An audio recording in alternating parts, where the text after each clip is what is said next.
What's up guys, Asian here again with the first of our Scalebreaker PTS build videos. We're going to be starting things off first with the Stamina Necromancer, which still remains the strongest stamina DPS spec in the game right now.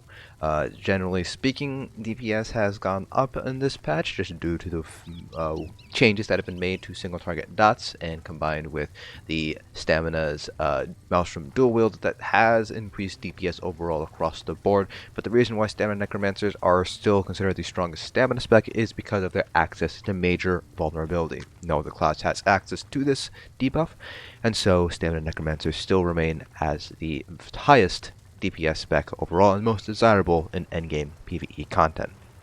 So, like the rest of our build videos and previous build videos, we'll be going over gear, skills, attributes, basically everything you need to know to basically recreate this build yourself.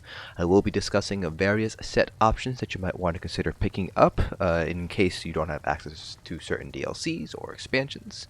Then we will talk about the rotation a little bit here. So for all stamina DPS, because of the shift over to the Maelstrom dual wield, there are some rotation changes here. That being said, the Maelstrom dual wield is not a necessity anymore, especially in raids where the gap between a Maelstrom dual wield build versus a Monster Helm build is actually going to shrink a little bit compared to on a raid dummy. So we'll talk about both forms of rotations, but we will be doing a Maelstrom rotation as the parse at the end of this video. So without further ado, let's go ahead and get started here first with gear. So this is the Maelstrom setup. So like I mentioned earlier, the Maelstrom setup, while it will pull noticeably higher than a Monster Helm setup on the raid dummy in an actual trial, the gap will shrink a little bit just because of the mechanics that are in play in a lot of trials, which kind of limit your ability to make the most use out of the Maelstrom dual wield effect Cruel Flurry. That being said, in a lot of fights where it's just sort of sit there and parse, the Maelstrom build will outparse a Monster Helm build. So in terms of the Maelstrom build, you basically have two 5-piece sets. You will not be using a Monster Helm set, so all that matters is that you have those two 5-piece sets going. So for the strongest combination, it's going to be Lokkestiiz with Relequen, as you can expect here. Relequens come from Cloud Rest, so you do need to have access to Somerset expansion, versus Lokkestiiz, which comes from Sunspire, so you do need to have access to the Elsewhere expansion. From there, you obviously have the Maelstrom dual wield as your front bar set here. So I have nirn on the main hand and sharpened on the offhand here. You do want an axe and a dagger. The most important thing to keep note of is you want to have nirn on your main hand, because if it's on your offhand, you won't get as much weapon damage as you would if it was on your main hand. And on your back bar, we are going with an Infused Master's Bow now. For single target purposes, the Master's Bow is stronger.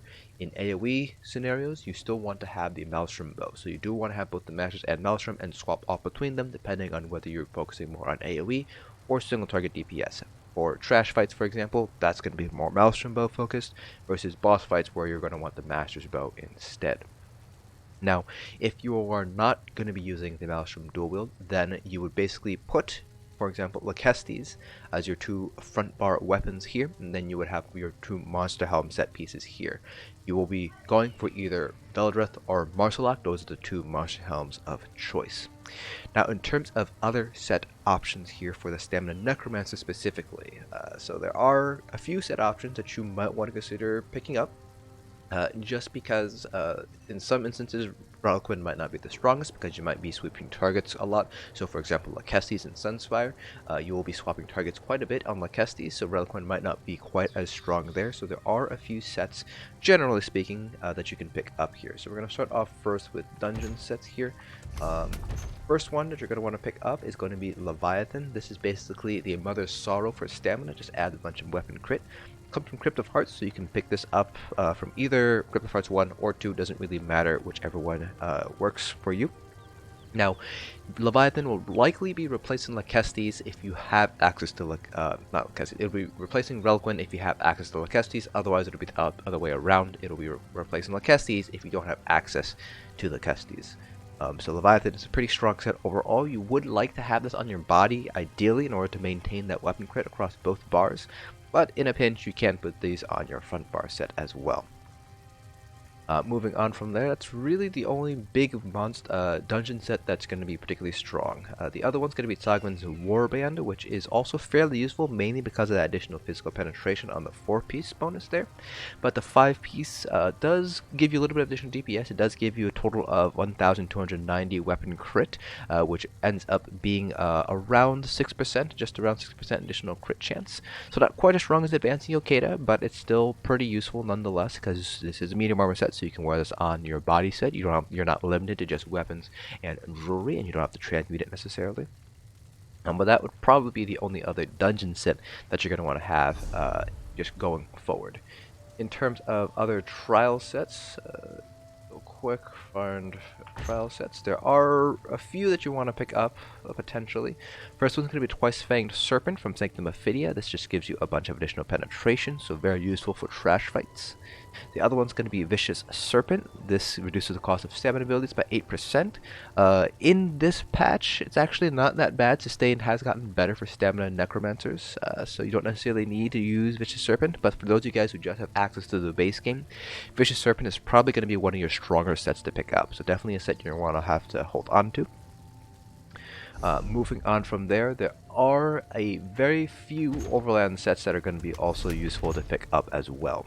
First one's going to be Spriggan's Thorn. It's going to be pretty much the exact same rationale for using Spriggan's Thorns as you would for Twice Fanged Serpent, namely for trash fights where you need the additional penetration. From there, there's really not that many other good medium Overland sets in the game right now. The only other one that I would probably recommend potentially picking up would be Briarheart, which comes from Hrothgar. Now this is an Overland set, so you can buy this off of guild traders.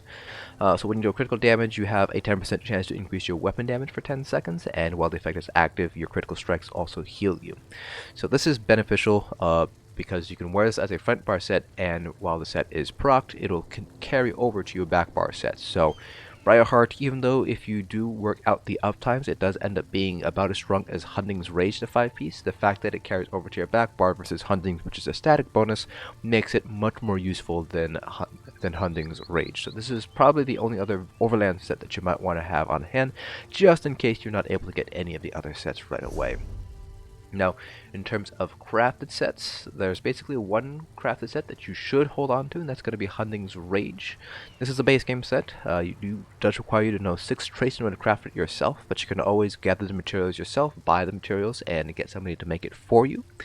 Pretty nice overall. It's still a fairly strong set, and when you don't really have any other sets that really work, Hunding's Rage is always a very good kind of default set to kind of fall back to here. Another set that is not quite as good on a Stamina Necromancer, mainly because of your additional crit and execute, as well as the Stamina DPS generally have higher crit, would be Mechanical Acuity. This comes from Clockwork City DLC. This is crafted set there, still 6 traits here. Not quite as strong again, because Stamina DPS, generally speaking, have higher crit chance than Magic DPS, plus Stamina Necromancers do get additional crit and execute, so not very strong because it's very easy to hit 100% crit chance and execute, so Mechanical Acuity would basically be useless for that execute phase. So those are the other sets that you might want to hold on to here. Now again, depending on whether you're using the Maelstrom's dual wield on the front bar or not, it's going to depend on whether you're going to be using a Monster Helm. So in terms of Monster Helms, if you do want to go for Monster Helms, you do have a few options. I already mentioned 2 of them. First one's going to be Marsalok. This comes from the new dungeon lair of Marsalok. So this is going to be stronger in general than Veldreth, depending on how many negative effects that you have. So at the very least, depending on what sets your support roles are wearing, you're probably looking at about base, maybe about 50% additional increased damage. So with all the debuff that you would be able to provide, so things like Rending Slashes, your double Ravage Health Poisons, those also count towards negative effects.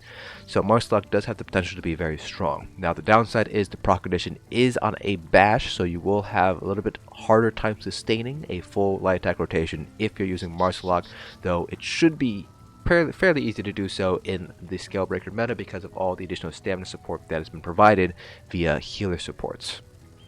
The other set would be Veldreth, which is still a very classic, very strong set here. This comes from Cradle of Shadows, who do need to have access to the Shadows of the Hiss DLC. Now, Beldreth has been changed, so only one spore can hit a boss at a time, no matter how large the boss's hitbox is, so it did lose quite a bit of power in Scalebreaker. But that being said, it is still a fairly strong set to hold onto, and I would still pick it up if you're still trying to farm out your Marshalock set. A couple other situationally useful sets here. The first one is going to be Slimecraw. This gives you the Minor Berserk bonus, so in fights where you might not necessarily be able to get Minor Berserk from your healers, Slimecraw is always a pretty decent addition to hold on to. The last set is going to be Krog. So this one gives you physical penetration on the one piece. The two piece is actually not particularly strong. So Krog is mainly used if you want to combine two different Monster Helm sets. The most basic example would be running Krog and Veladreth, one piece of each. So you get the weapon damage from Veladreth and you get the physical penetration from Krog. So that's pretty much the only real instance where you would run Krog, is where you need additional penetration and you don't really have... Tzogvin is not a good set to run, for example, or something like that. The final set that I skipped over real fast is going to be Selene. This comes from Selene's Web. This is basically the base game version of Veladreth with a couple limitations, mainly the fact that it has max stamina instead of weapon damage as the one piece, and the fact that it has to be within melee range in order for Selene's to hit. And it's only a single target, so it's not like you can hit multiple enemies with Selene's. But Selene's is still a very strong set to hold on to if you only have access to the base game Monster Helm sets. So that's pretty much it for all of the gear substitutions and things. In terms of traits and enchants, you're going to go with all the vines with all stamina on your armor pieces, all medium pieces as well if you're using a crafted set like Hunting's Rage, or your jewelry, all Bloodthirsty with all weapon damage enchants. And then in terms of weapons, we already talked about it. You want Nirn on the main hand, Sharpened on the offhand. So you have double Ravage Health Poisons on the main bar. Then on the back bar, you have an Infused with a weapon damage enchant. Doesn't matter if you're running Masters or Maelstrom, it's always going to be infused with a weapon damage enchant. Moving on to our character sheet, I am an Orc. Now for Necromancer specifically, Orcs are going to be the best option, and pretty much, I'd argue, even the only option. And that's mainly because, as you can see, Salmon Necromancers have a little bit less sustain. Their drain is pretty high compared to other classes, so we will be using Parse Food that gives us our max stamina and our stamina regen. The expense of that is we do lose our additional health bonus here. We could use our takeaway broth or Dubious Come on the Throne, but in both instances we're losing a little bit of regen, we're losing a little bit of max stamina, so to really maximize our DPS, we will want to go with Orcs because Orcs do get some additional max health in their racial passive to get 1000 max health. You still get the 2000 max stamina and you get the 258 additional weapon damage as well. Now, if you are really against running an Orc Stamina Necromancer, you can, of course, go with the Dark Elves, which give you 1875 max stamina and 258 additional weapon damage. But you will need to put more points into health, or you'll have to resort to using Dubious Come on the Throne or Tame Takeaway Broth for the additional health. You can also decide to go with Imperials, Red Guards, or Wood Elves. All three do have bonuses to max stamina, 2000 across the board for all of them. Imperials get some additional max health, they get some additional sustain bonuses. And both Red Guards and Wood Elves get some additional sustain, but all three of those races do lose out on weapon damage, so your overall DPS ceiling will be lower with those three races compared to on an Orc or a Dark Elf. Finally, if you do want to kind of have a jack-of-all-trades sort of character, then Khajiits are probably going to be your best bet, because Khajiits get very balanced stats across the board, 875 across all max resources. They also get some additional regen, so 85 magic cut and stamina regen, 100 health regen, and they get some additional help in terms of healing and damage, and 10% additional critical damage and 10% additional critical healing done. Now, in terms of attributes, as you can see here, we do have some points into health in order to make up for the loss of health from food. So you have 17 points into health and 47 points into stamina. You can adjust these as needed, but with this particular setup here, I am sitting at around 17k health with minor toughness without Ebon. So with Ebon, with minor toughness, I'd be sitting closer to about 18.5k max health. So you can drop that as needed, depending on how much survivability you want to sacrifice for DPS. In terms of Munda Stone, we're still sticking with the Shadow. The Shadow is still the strongest Munda Stone in the game right now. Then I already mentioned that we are using Parse Food, so this is Lava Foot, Soup, and Saltrus, which gives us the max stamina and stamina regen, but we are giving up health in order to use this food. And then in order to really maximize our overall sustain, because again, stamina necromancers have very high drain compared to other classes, we are going to be a vampire. Stage 2 is all that you need for the additional 10% additional stamina regen, so you don't feel like you need to drop down even further if you don't need to. Moving on to skills. So this skill bars are pretty much going to remain constant across both Maelstrom setups and Monster Helm setups. So, starting off with our front bar, this is the dual wield bar. We have Rending Slashes, Rapid Strikes, Blighted Blastbones, Detonating Siphon, Barbed Trap, and Pestilent Colossus. On our back bar, we have Consuming Trap, Poison Injection, Arrow Barrage, Skeletal Archer, Avid Boneyard, and Pestilent Colossus again. Now, Avid Boneyard, I like to have this here because of the additional synergy that it provides. The synergy is actually fairly decently strong, even though you are stamina DPS. That being said, this is technically a flex spot, so you can swap this out with any other ability that you might need to have on hand. So for example, if you want additional self-heals, you can run Vigor, or any other sort of abilities you can run Mortal Coil for some additional sustain if you feel like you need it along with the heal. So that last spot on the back bar is really a flex spot, but Avid Boneyard is probably going to be the best option here. Gives you additional crit and execute while you're on your back bar, plus the synergy is pretty strong. You can also go with the other morph of Avid Boneyard, Unnerving Boneyard, for the additional Major Breach, Major Fracture as well. In terms of champion point distribution, the CP cap is still 810. They have not changed the CP cap at all, so you still have 270 points across each of our different constellation types. Starting off with our green CPs, 100 into Woundcalf and 75 in Tenacity. You can drop Tenacity down if you'd like, depending on how well you're able to sustain, how many heavy attacks you need to do in order to sustain your rotation. Then the rest, kind of up to you. I have 31 Shadow Word, 31 Tumbling, and 33 Warlord, mainly because you can't really get into any more good jump points. For our blue CPs, we have 64 Mighty, 37 Piercing, 61 Precise Strikes, 56 Thaumaturge, and 52 into Master at Arms.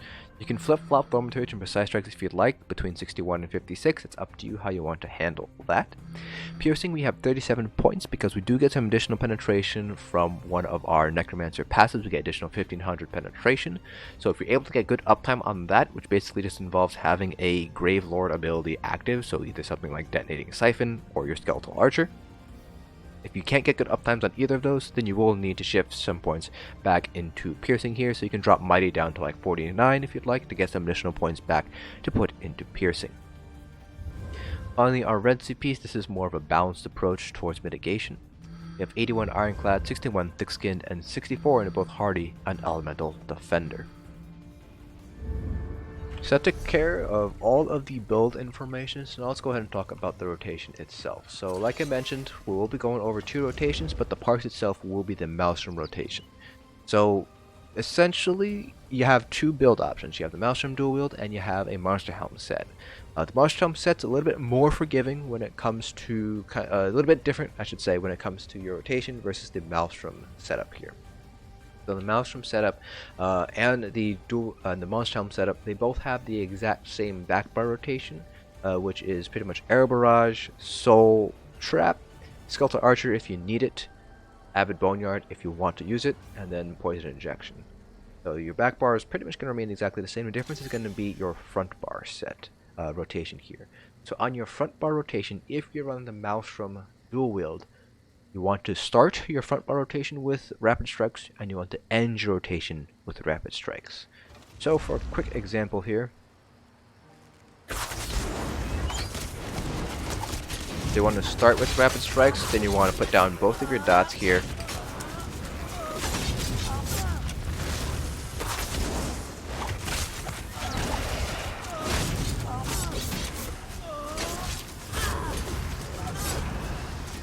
And you want to end your rotation with Rapid Strikes if you are running the Maelstrom dual wield.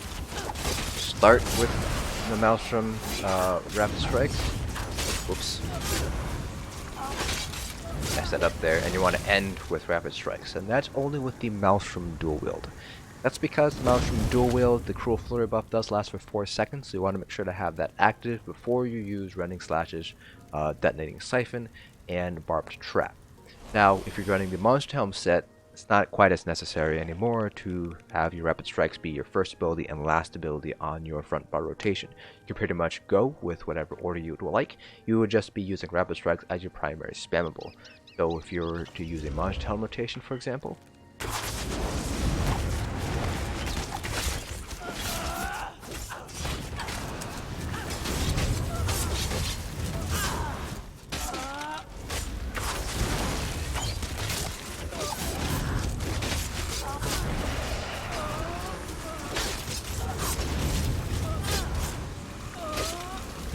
in this instance, it doesn't really matter whether you end your rotation or start your rotation with Rapid Strikes, as long as you use it as your primary spammable now. Again, the Monster Helm rotation doesn't really matter where you put in Rapid Strikes. You still kind of try to center it on Blastbones if you can. There are quite a few dots here compared to last patch, so you might only be able to get one Blastbones off per rotation with the Monster Helm set. With the Maelstrom setup, you will definitely only have time for only one Blastbones to go off on your front bar, because your rotation for your front bar is going to be pretty much Rapid Strikes, your 2 dots or 3 dots, depending on whether you need to put a Rearming Trap or not. So at the very least, you'll probably be doing Rending Slashes and Detonating Siphon. You may or may not be using Barbed Trap, depending on whether it's on cooldown or not. And then you want to do Blastbones and then end with a Rapid Strikes. And ending with Rapid Strikes will basically allow you to apply the Cruel Flurry buff to your back bar dots, because it does last for 4 seconds and it does carry over to your back bar. Now, with all that said and done, we're going to go ahead and do our rotation. This is the Maelstrom rotation here. So again, I am starting my front bar rotation with Rapid Strikes and ending my front bar rotation with the Rapid Strikes. In terms of when you want to use your Colossus, I tend to use it on the back bar because I don't really have time to use it on the front bar, but you can definitely use it on the front bar instead. You will get a little bit more damage if you decide to use it on your front bar that way. So, without further ado, let's go ahead and get started here. I'd like to open up with a Rearming Trap just so that way I get as much Minor Force uptime as I can on this parse.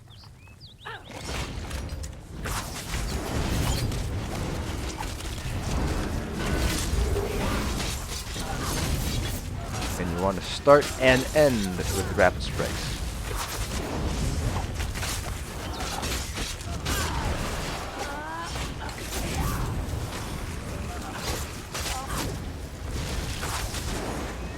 So I'm not using Boneyard here.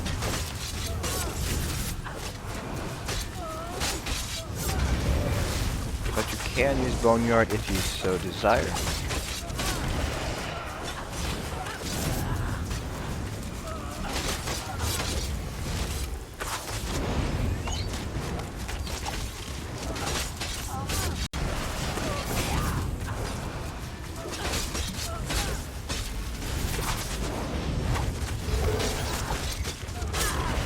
The other thing too is, because we are running the Maelstrom dual build, you can use synergies on either bar, because Lokkestiiz is active on both bars now.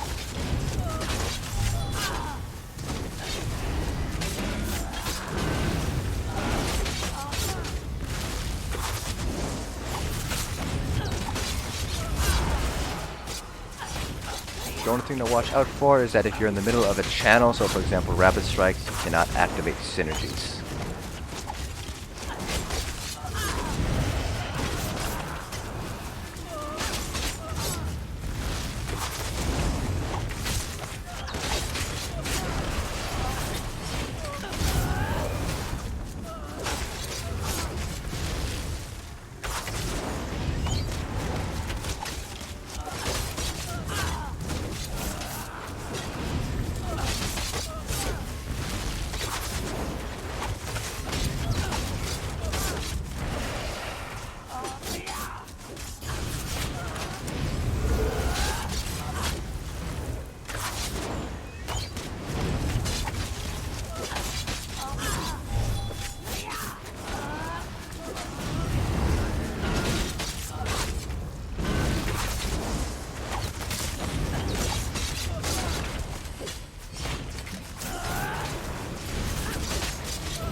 Siphon seems to be a little bit buggy here right now.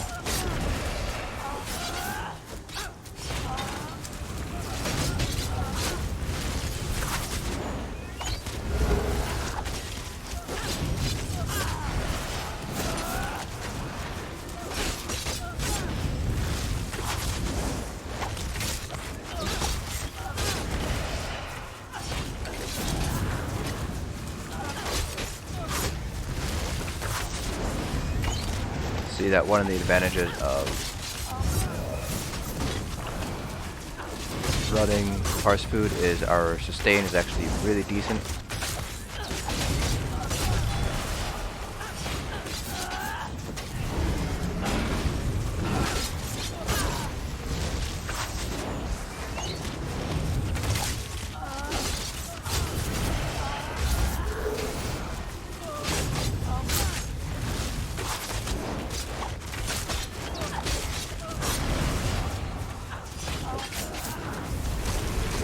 There we go, that is our rotation there. A little bit lower than I haven't done in the past. Part of it's probably because Siphon is a little bit weird. Sometimes it'll activate, other times it won't. But we managed to pull 93.9k, and the previous parse that I did earlier today was sitting at around 95k or so. Now I have seen people pull upwards of 103, 104k on a Stamina Necromancer. I am not as good on Stamina Necromancer as I am on some other classes, so just bear in mind that this is not necessarily representative of the actual DPS ceiling that a Stamina Necromancer is able to pull. But as we can see here, Rapid Strikes is pretty decent overall, and Soul Splitting Trap, even though it does have Soul Splitting Trap, we are using Consuming Soul Trap here, but everything here, all the dots are all fairly strong here. You can see how strong Rending Slashes is, Soul Trap, Barbed Trap, Poison Injection, and all of these are basically empowered by the Cruel Flurry buff from the Maelstrom dual wield set here, so really strong overall. Now in terms of overall major vulnerability uptime, on a parse like this by yourself you're only going to get very low uptime on major vulnerability.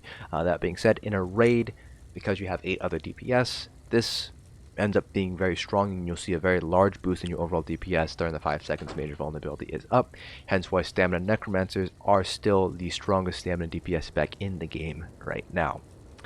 So that is going to be it for this build video. If you guys have any questions about this, please feel free to leave them in the comment section below, and I'll try to answer them to the best of my ability. Hope you guys found this informative, and I will see you guys in the next dungeon.